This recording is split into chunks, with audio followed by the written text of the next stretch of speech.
Okay, so here's a wild thought. What if I told you there's a secret thread that connects the cheerful, bendy world of classic cartoons with the really strange, unsettling videos made by a modern US Army unit? It sounds completely out there, I know, but today we're going to pull on that thread and you'll see it unravels a fascinating, century-long story about animation, influence, and yeah, power. So let's just lay this out. On one side, you have Mickey Mouse Day. It celebrates this icon of childhood, of nostalgia. It's the definition of wholesome corporate magic. And then, way over on the other side, you have the U.S. Army's 4th Psychological Operations Group, PSYOP for short. This is a real unit, and their job is to create media that influences the way foreign audiences think and feel. And their videos? Well, they themselves describe them as dramatizing emotional manipulation. And let me tell you, they are deeply weird. So yeah, that's the big question, right? How in the world do you get from a friendly cartoon mouse to military influence campaigns? What's the hidden connection between these two universes that seem miles apart? Well, the answer is way stranger and honestly more interesting than you might think. Now, just to be super clear, this isn't some kind of conspiracy theory. Not at all. This is a story about a shared visual language. Think of it like a toolkit of aesthetic tricks for shaping how people feel and think, and it's a toolkit that's been in development for over 100 years. First things first, let's talk about these military videos. They have these ominous names like Ghosts in the Machine, and they are 100% designed to be unsettling. They use these super fast montages, chopped up voiceovers, and a mix of historical footage and pop culture clips. And their stated mission? To influence the emotions, the logic, and the behavior of people in other countries. To really get the visual DNA of these videos, we have to go back in time, like way back. We're talking about the 1920s, because that's where we'll find the common ancestor of this very specific style of influence. And here he is. This is our starting point. You might not know him, but this is Koko the Clown from a series called Out of the Inkwell. Koko was one of the very first animated stars, and his whole thing was this chaotic, surreal style that just completely ignored the laws of physics. And that brings us to the key concept for this whole explainer, rubber hose realism. It's such a great name for it. It's basically a world where cartoon characters can be stretched, squashed, totally blown up, but it doesn't matter. It's all consequence-free. In this kind of world, bodies can be put back together, and violence doesn't really have any moral meaning. So let's break down what makes this world tick. You've got these elastic, jointless limbs, the rubber hose look. Any violence is just a visual gag. It's totally temporary. A huge catastrophe can be undone in the very next frame. But here's the kicker, and this is so important. Koko could literally crawl out of the inkwell on the animator's desk and mess around in the real world. He was constantly breaking that wall between his cartoon reality and ours. So, next up, we're going to see how this totally chaotic style got picked up, tamed, and then turned into a global force by, you guessed it, the most famous animation studio on the planet. And here comes Mickey Mouse. Now, early Mickey totally used that rubber hose style.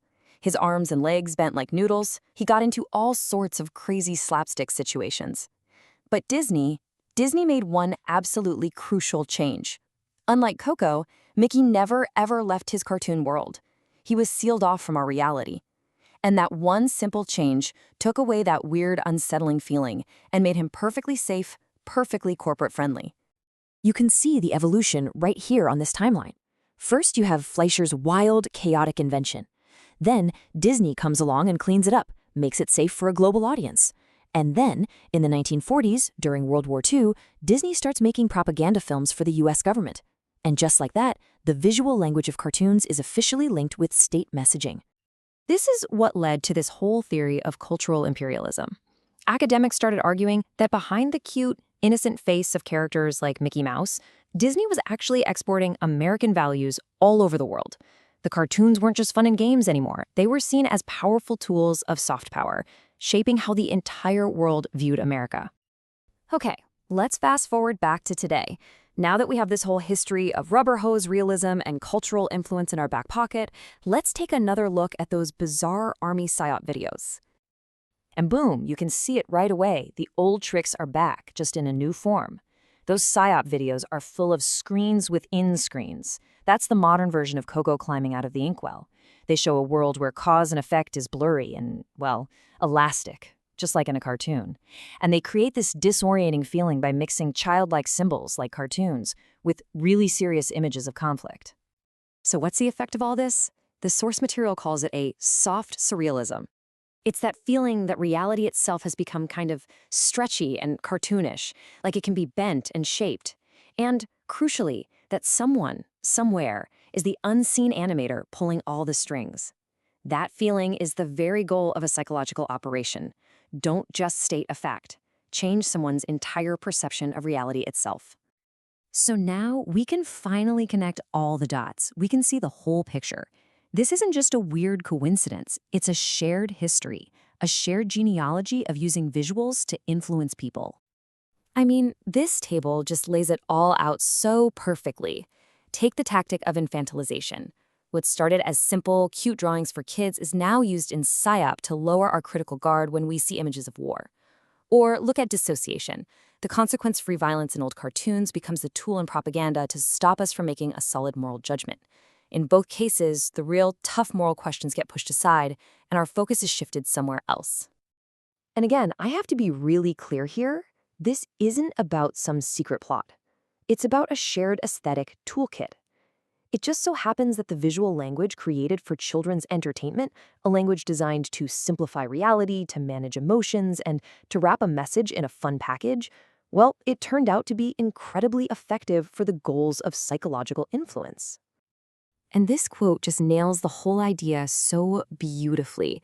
The ghosts in the machine, these techniques for shaping our perception with a surreal, stretchy, consequence-free reality, they were already a deep part of our visual culture long before they were ever officially put to work.